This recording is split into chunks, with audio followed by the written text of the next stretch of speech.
It's time to put Devin Vassell in the spotlight and what is his areas that he's going to have to improve on next season. You are Locked On Spurs, your daily San Antonio Spurs podcast. Part of the Locked On Podcast Network, your team every day. Welcome back to Locked On Spurs, right here on the Locked On NBA Network. I'm your host, Jeff Garcia, Spurs writer for Kens 5 San Antonio. Glad to have you back. Hey, happy NBA Spurs schedule day. We'll dive into that in just a few seconds. We're also going to be talking about Devin Vassell. That's right. What are areas of improvement we need to see from him next season? He'll likely be, a number one or number two option, depending on Keldon.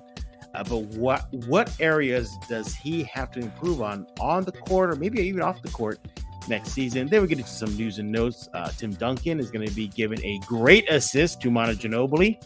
And what's up with Sohan? Will he be playing this summer so we can get a glimpse of him in action? To do that and more, I am joined by my good friend and guy who's been away from Locked On Spurs for a while, Joe Garcia with Two Shots Podcast. Joe, welcome back. And by the way, I guess congratulations on your daughter. I guess she's now off to college. Yeah, she's off to college. We just went ahead and dropped her off at the dorms over at UTSA yesterday. So congratulations to her. She's off to college officially. So that's an exciting time. Were you crying, Joe? Be honest. You were crying tears of rivers of tears, aren't you? No tears were shed. I mean, she's still in San Antonio. So it's like, yeah, up the road. If we need to go see her, the wife needs to see her. We're just up the road. So, just happy for her and, her moving on to her next chapter, which is going to college. And hopefully she can have a good experience. That's all I wish for. Well, that means she's closer to your home to hit you up for some money, Joe. That too, because I want to tell you, man, I had to take her to HEB yesterday just to go get some groceries for her dorm. Yeah. And I mean, just that little bit of food, Jeff. I'm just like, you're talking over $100, man. Oh, yeah. Just for her, right? Just for her. So I'm like, good Lord, just taking more money out of the pocket. I mean, college is already expensive enough as it is, and they're still needing things. And then she just let me know, hey, Dad, I just went ahead and found out what, textbooks I need. Some are online. Some I have to go ahead and buy, the physical book itself. So I'm like, don't want to know what the total is going to be for that, Jeff. Yeah, don't look, Joe. Don't look away. I guess maybe that's a pro that I don't have kids, so maybe I don't have to experience that. But but nevertheless, it's a fun time. Congratulations to you and your family. Look, I stayed on campus in my college days out in San Antonio, so it's going to be a fun experience for her, and hopefully she won't hit you up too much on the money department, Joe. Yeah, man, but they got to eat. So I'm going to tell you that meal plan, it's no joke, Jeff. Well, couldn't the meal plan be Dad's cooking? That she just comes over once a night? Oh, man, that's still a lot of gas, dude. I'm kind of happy she's out of the house. I only got one down, two to go. There you go. All right, well, let's go and dive into it, Joe. Let's start off with Devin Vassell. Entering his third NBA season. He's been hard at work in the offseason. He looks like he's added a lot of size to his frame, so kudos to him. But before we talk about his upcoming season and some of the numbers, let's look back at his first two seasons.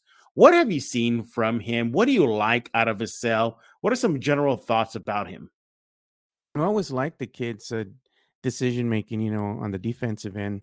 He doesn't show any like he's afraid of anything. He really goes in there for the attack. His length does bother his defenders. The other thing I like about him is he has a beautiful stroke. When he's shooting, mid-range jumper.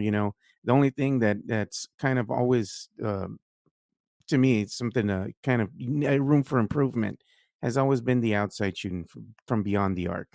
He tends to go ahead and favor the right a lot, and you kind of want to see him spread that out a little bit more. And at times he makes poor decisions with his shot selection, but again, he's young. He's I believe 21 years of age. So it's, he came in as a rookie, his 2020-2021 season, and his sophomore year 2020-21-22, we saw some improvements, which is something that Spurs fans had been wanting to see out of this this young man. So I'm really excited for his future and his growth, because right now I got to say, Jeff, the sky's the limit for the kid. We don't really know what his true ceiling is, and that's an exciting thing. Mhm. Yeah. You look, market improvement over his first 2 seasons.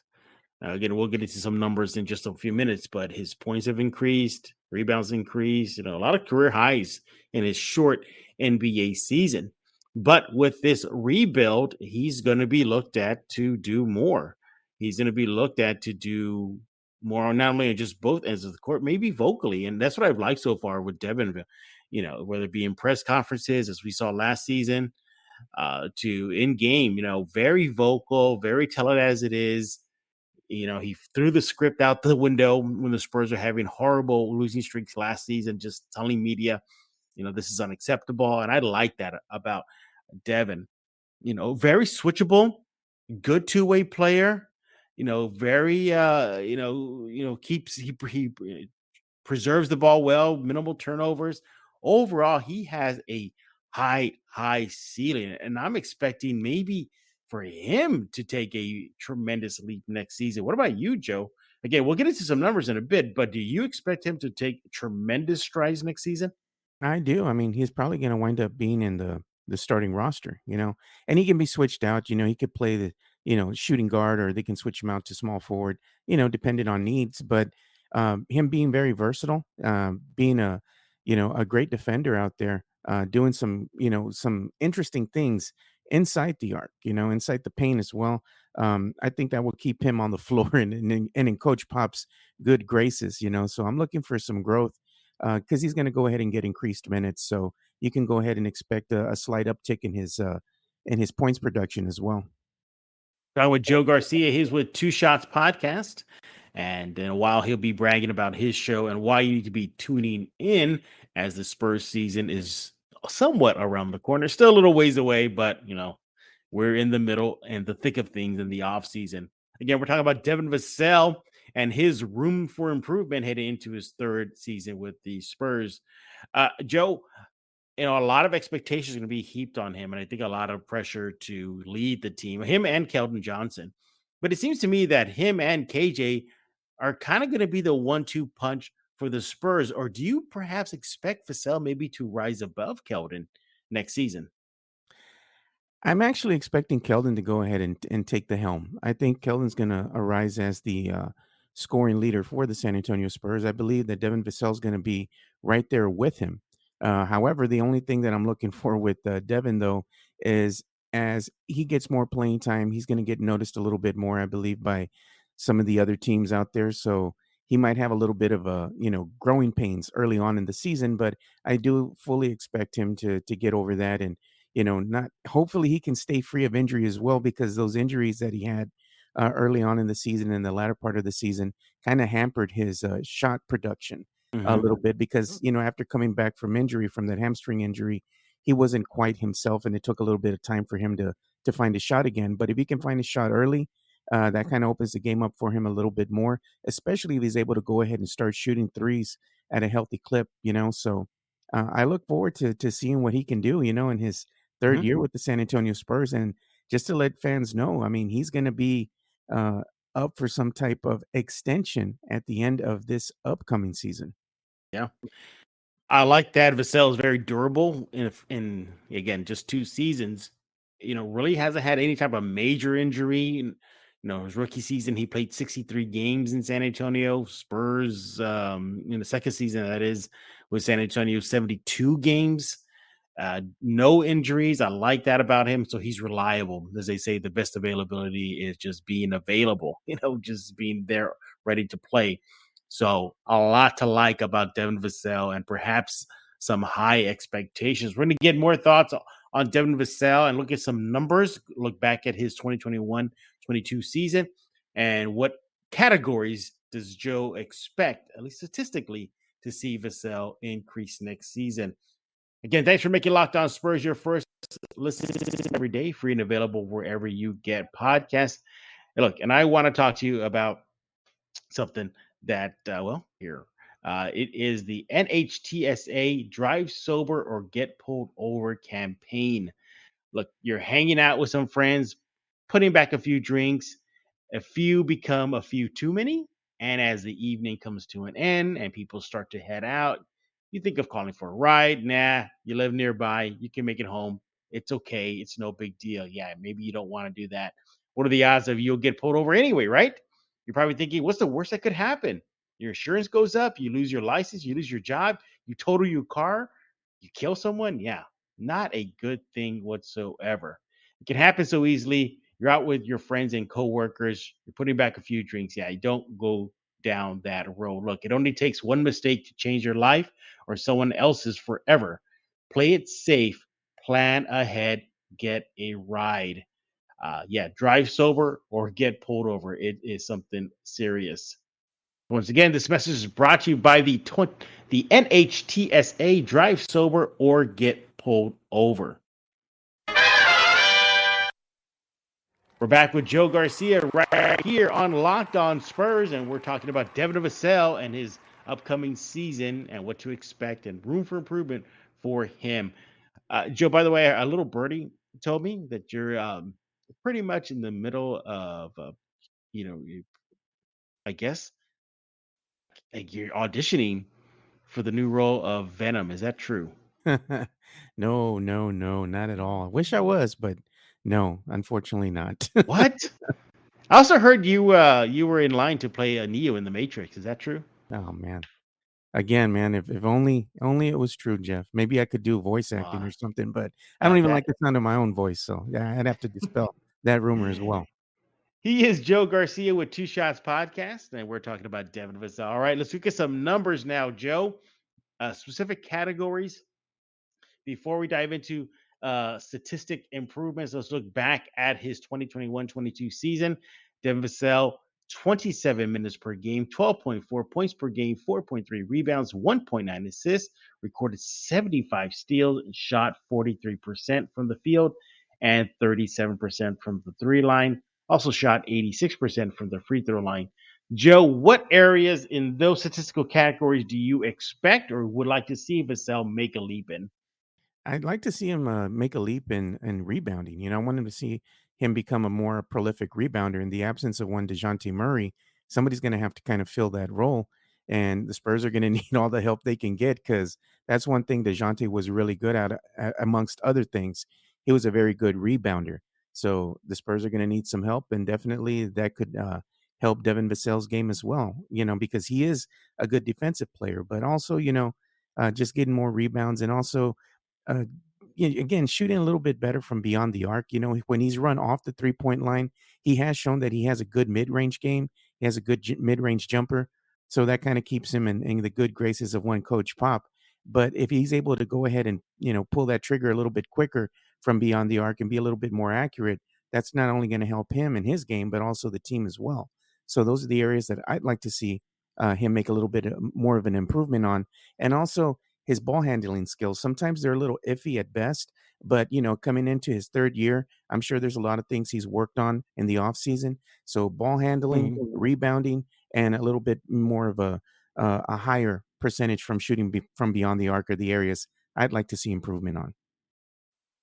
Look, as of right now, obviously this can change, but as of right now, we do not know who's the starting point guard.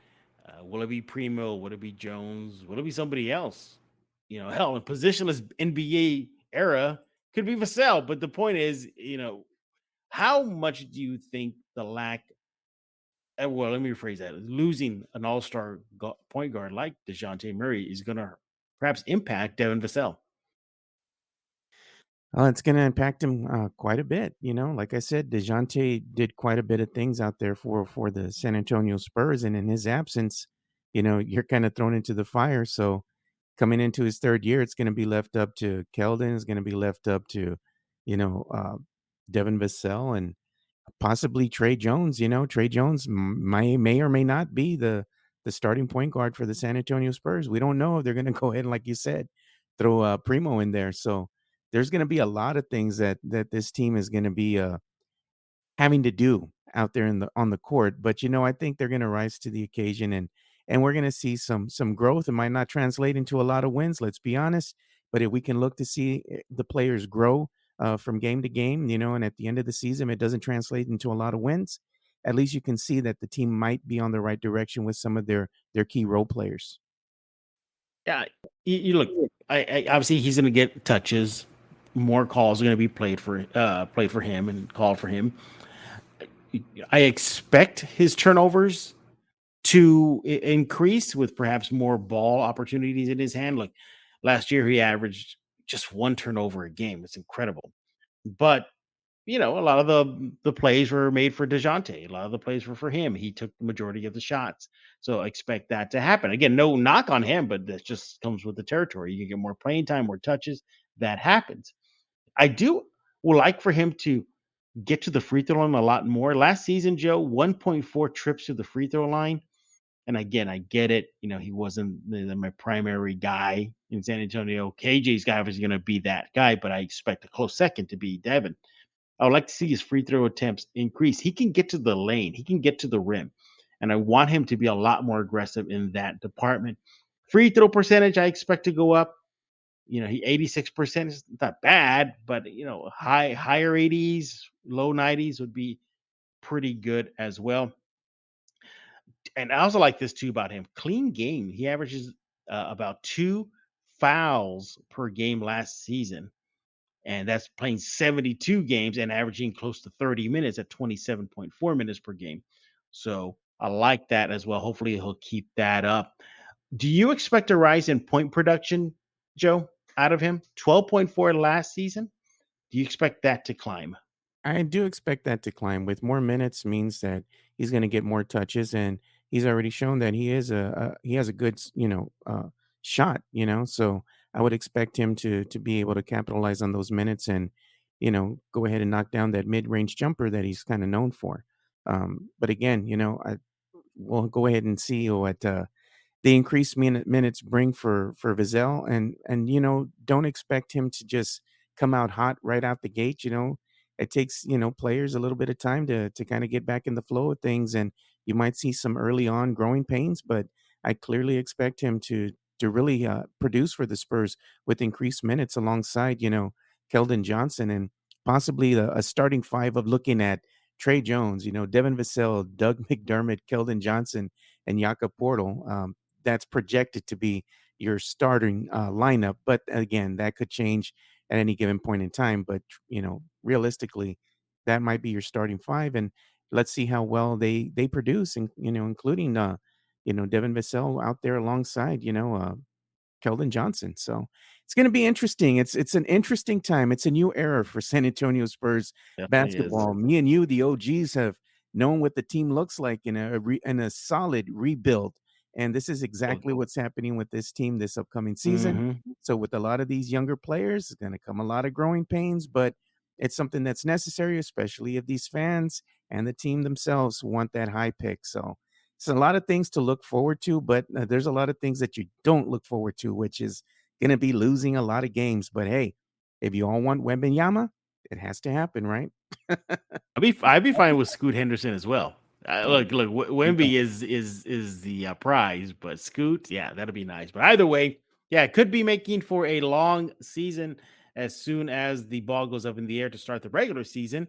But there are going to be some expectations on Vassell, for him to produce Yeah, and as it's his now he's contract year. stepping in his contract year. Thank you. So no DeJounte. That means more opportunities. We know Keldon likely is going to get the bulk of that, but a close second is going to be Devin Vassell, unless one of these rookies shine, Sohan or Wesley. But yeah, Vassell, it looks like he has all the tools to really take a step forward in his NBA career on and off the court. When we get back, we're going to dive into some Spurs news and notes. I think Joe's going to stick around for that, including what is up with the rookie? Will he be playing, that is Sohan, with Team Poland or not? And yeah, the Spurs home schedule at least has been released ahead of today's NBA announcement on the schedule. We're going to be looking at that and much, much more. But before we do that, I want to talk to you about BetOnline. BetOnline.net is the fastest and easiest way to check in on all your sports betting needs. Find all your favorite sports and events on the number one online source for odds, lines, and games. Find reviews and news of every league, including MLB, NFL, NBA, NHL, combat sports, esports, and even golf. BetOnline continues to be the top online resource for all your sports wagering information. From live in-game betting, scores, and podcasts, they have you covered. If you dare, go check out what the line is for the Spurs to win next season's title. Yeah, if you want to just for curiosity's sake and just go look, go to betonline.net. They already have that prediction out there for you. Maybe $1. Can you imagine that, Joe? You bet like $5 and the Spurs shock the world. Imagine your return on that. It'd be Yeah. incredible. It Yeah. would be incredible, but with all that money, I would win and I would tell no one, not even my wife. You just disappear. Well, if you want to place a bet, you want to head to BetOnline, that is, today. Use your mobile device to learn more about the action happening today. BetOnline, where the game starts. We're back with Joe Garcia right here on Locked On Spurs. He's with Two Shots Podcast. He's going to talk to you about his show in just a few minutes. Joe, you got a few minutes to go over some news and notes with us? Sure do. I don't want to take you away from you auditioning to be the next Superman if Henry Cavill says no. No, actually, I was busy because I have putting the finishing touches on my studio. So I was up there on a ladder painting the ceiling and stuff. So Yeah. we're almost there, Jeff. So next time you come and visit, it'll be fully complete. That man cave of Joe's is incredible. I've been there several times. It's like every time I go stop by, it's like there's something new. There's something new. Or I'll tell Joe, like, that wasn't here before. Or that wasn't here before. So he's working on it, but maybe he'll brag about that in just a few minutes. All right, let's go ahead and dive into some news and notes. Let's start off with the rookie, Jeremy Sohan. He and Team Poland have announced that he will not suit up for Team Poland at the Eurobasket 2022 this summer. Why? Joe, he wants to focus on his NBA Spurs first season, rookie season. He said he's putting all his chips in that, and he wants to make a splash in his rookie season. Thoughts? Well, I think it's a safe thing for him to do. I mean, he just came from having COVID, over in the summer league to really wanting to get his conditioning down, and get himself ready for the upcoming NBA season, his rookie season at that. So I think there's a lot of things that can come of this that you can look at in a positive light. He doesn't want to risk any injury, because again, this is his rookie season and he wants to kind of come in and make a splash right away with the San Antonio Spurs. So I commend him for that. That's something that somebody who is more mature would want to do. As far as keeping their body in prime condition. To debut their in their NBA in their NBA debut. In their rookie season. So I commend him for it, man. It just shows a lot of growth from the kid. Now everybody's excited to see what he can do as far as him coming out on the defensive end. I mean, he is wearing number 10 after all, and we know who else wore number 10 who played for the San Antonio Spurs. So he's got some big shoes to fill. Well, hopefully he'll be Dennis Rodman and more. I'm assuming Dennis Rodman, not Speedy Claxton, because Speedy Claxton wore number 10 as well. No, I was But referring to the Demolition Man himself, Dennis Rodman. all right, in other Spurs news, talk about a fitting decision and a fitting moment we're about to see in a few short weeks. As everybody knows, Manu Ginobili is going to be inducted into the Hall of Fame. There was just one step left, is that which past Hall of Famer was going to present him to the panel for induction. And Manu Ginobili chose his former teammate and soon-to-be fellow Hall of Famer, Tim Duncan. Joe, what an honor. I mean, that is going to be a day, a night, a ceremony to remember when Duncan presents Manu for induction. Oh, yeah, no doubt. And just to go ahead and show what the consensus is across the board. I mean, Spurs fans in the Alamo City and all over the world were ecstatic about that. I mean, it was expected. They kind of already hinted that was going to happen, but for it to be made official, I mean, it's very fitting, because it seems like the big three have always been there for each other, when it comes to whether they're having their jersey retired or, the Hall of Fame induction, ceremonies and whatnot. So it's very fitting, and it's going to be kind of interesting to see what Timmy does. I don't think we've ever seen him kind of come out and be the MC, so there's going to be a first there. I want to see what that's like.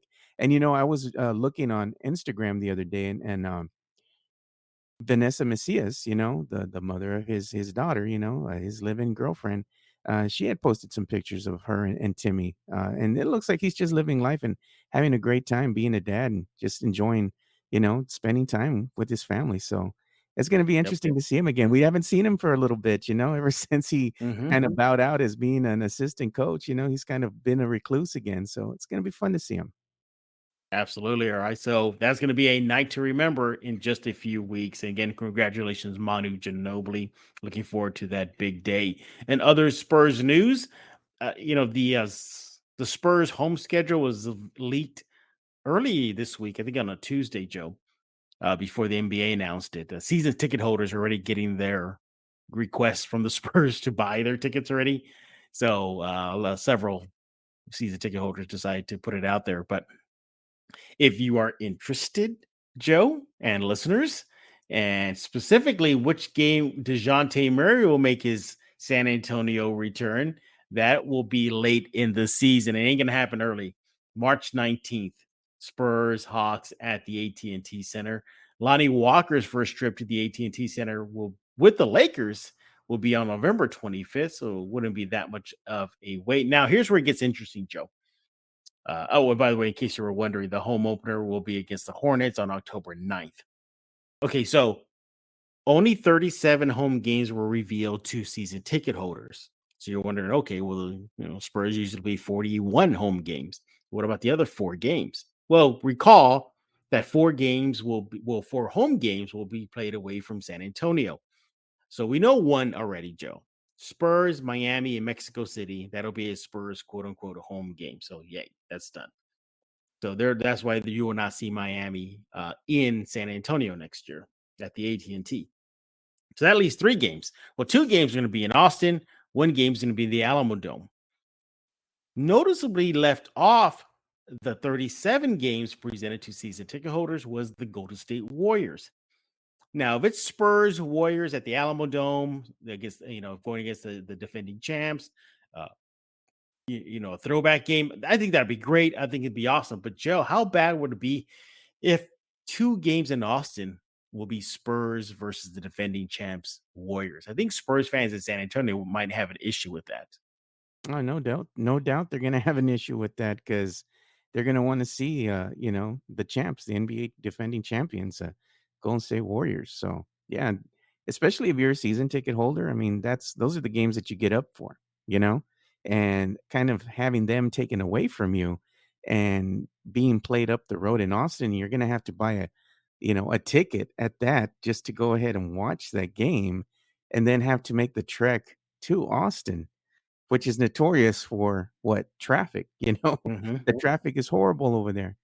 So as a season ticket holder, if you see that these games are taken away from you, you'd feel a certain way, So I hope they can figure something out, but it's not a good look, man. They should have picked another team to play in Austin, not necessarily the defending world champs. Hmm.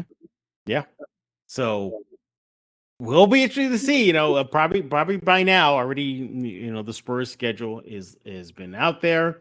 This has been cleared up, but again, we're recording this before the schedule comes out, so just keep that in mind as you're listening to us right now. So just focus on when the Spurs will play the Warriors, because if it's out in Austin, oh boy, Spurs fans are going to have an issue. But if it's in the Alamo Dome, Joe, that's going to be one hell of a night, huh? Throwback game back at the Dome.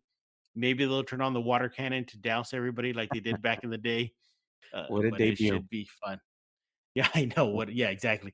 What a return to the Alamo Dome. And finally, in other Spurs news, Joe, did you miss it? I had a chance to nerd out and talk to a an award-winning DC Marvel animation director. Yeah, the guy who brought to life superheroes such as Hulk and Wolverine and Superman and Batman and Wonder Woman. The list goes on and on. Sam Liu sat with me and spoke with me. We did a Q&A. And if you go to any Comic-Con and if he's there, or hell, if you just go to his IMDb page, you might notice something, Joe. He's wearing Spurs gear everywhere he goes. He's signing an autograph. He's wearing a Spurs cap. He's doing a panel at a Comic Con. he's in Spurs, different Spurs cap. So I asked him, like, well, so what's going on? Like, how did you become a Spurs fan? And he said what started his Spurs fandom was David Robinson. He also spoke about the rebuild. Who or which Spurs in his mind would be the perfect superheroes? And if he ever is tempted to throw in Spurs Easter eggs in any DC Marvel movies or animated movies. Joe, have you checked out that interview? I have not checked out the interview yet. I've been a little busy with my daughter getting her Oh, that's ready right. for college, but I will check it out though. Yeah. If you want to check it out, it is over at kinsfi.com/Spurs. It's a great interview. It meant a lot to me because Joe, you know that I am a super nerd, super geek. So to talk to, this is the guy who brought to us the Superman Red Sun animated movie. I don't know if you ever saw that one, where if the idea is if Kal-El crashed landed not in the United States but in Russia during the Yeah. height of the Cold War, like what would that pan out? He directed that one. He directed Public Enemies, Superman, Batman, where everybody, the Legion of Doom, Cadmus, the Justice League themselves looked at Superman and Batman as the enemy now, and they all went at them. So let's just say I geeked out, Joe. I was trying to keep it cool, but I couldn't. Yeah, no doubt. And as anybody well knows, I mean, any of the DC animated feature films always outplay their theatrical on-screen Absolutely. counterparts, so it's something to be said, high quality productions as far as their storyline. So he's doing something right. That is absolutely true. So again, you want to check out that interview with me and Sam Liu, the DC Marvel animation director. It is over at kinsfive.com/Spurs. Joe, brag to us about Two Shots Podcast. What's going on? We actually took a little bit of time off again because I was having the studio under construction, but we're going to be gearing up to release new episodes, in lieu of, the NBA releasing their full schedule, have some things to talk about there. Again, like some of the other players as well, some of the younger players, focus on them and see what the consensus is for them coming into, this upcoming season without one DeJounte Murray. So look for that coming out soon. Check it out over at Two Shots Podcast. Follow Joe on Twitter at Two Shots Podcast. Joe, don't be a stranger anymore, man. I'll try not to, man. But I had my my daughter going off to college, so I was spending a lot of time with her, doing whatever she wanted to do, and kind of putting the finishing touches on this studio here. So I've kind of been a little busy, but yeah, man, getting geared up to come back and then start recording new episodes on a weekly basis, maybe even every other day for Two Shots Podcast. And we have some surprises coming your guys' way as well, because we just partnered up with somebody else to bring you some new entertainment news. So that's going to be fun. Nice. Check out Joe's Two Shots Podcast and the new and improved Two Shots Podcast coming to you soon. Check out Locked On Spurs wherever you get your favorite podcasts: Google Play, Stitcher, iTunes, YouTube, the Kins 5 Plus app, and the Kins 5 YouTube page. Cannot miss it. We're trying to keep it going here during the rough part of the NBA offseason. Yeah, it's quiet out there, but there'll likely be a lot more news popping up as the season inches closer. Obviously, the next episode of Locked On Spurs, we're going to be looking at the Spurs' full schedule, home and away, and those 4 special games away from San Antonio. We know one of them will be Mexico City, but who are they going to be playing in Austin and in the Alamo Dome? We're going to be going over that and more, and we definitely want to hear from you. So for Joe, Superman, or should I say Super Dad of the Year, Garcia, I am Jeff Garcia. We're going to put a lock on this episode of Locked On Spurs.